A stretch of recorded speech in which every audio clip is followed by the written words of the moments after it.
Shalom.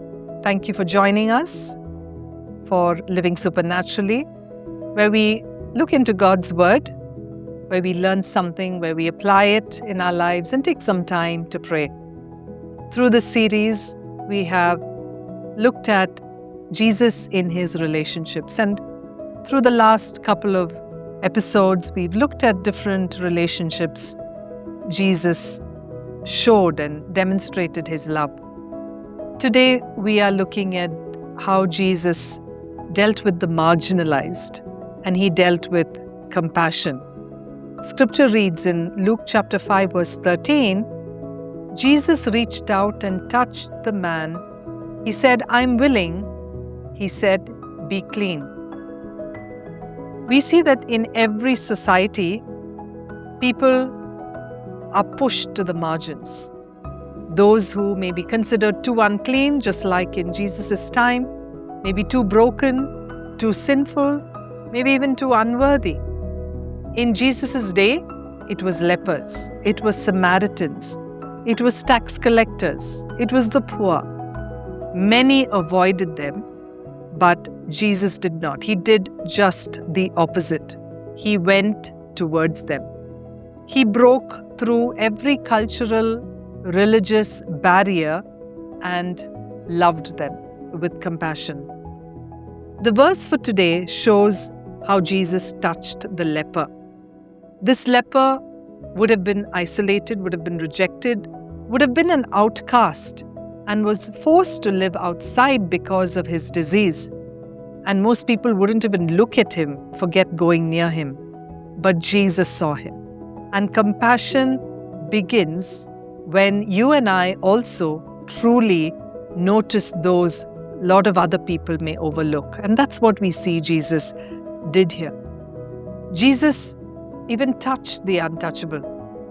Instead of stepping back in fear, we see Jesus reaches out his hand and touches this man. This act was probably very shocking to the onlookers there, because touching a leper can be quite unthinkable in that time.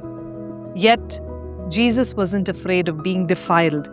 His holiness was that which brought healing. And that's what we see, that compassion comes with action, when we move forward in action. We also see that Jesus broke every barrier with love. Over and over, we see Jesus welcome those on the outside. He spoke with a Samaritan woman.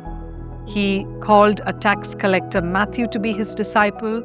He went to Zacchaeus' house for dinner. He invited children to come to him. His love was radically inclusive. It shows us that God's kingdom has room for every outcast, for every marginalized person. Now, what does this mean for us? Following Jesus means that we imitate his compassion. Who may be the marginalized in your context? It may be those who are ignored, those who are judged, those who are criticized. And what does that compassion without barriers mean? It means seeing them the way that God sees them. It means drawing near to them instead of stepping away. It means extending love that shows and restores back dignity and love to them. May our prayer be that we see others the way Jesus did. We can ask God to help us to remove fear, prejudice, bias, or even indifference in our heart, and teach us to reach out in love. Let's pray together. Heavenly Father, we pray that you will help us remove every form of prejudice we may have against people who may be marginalized in our society, in our context.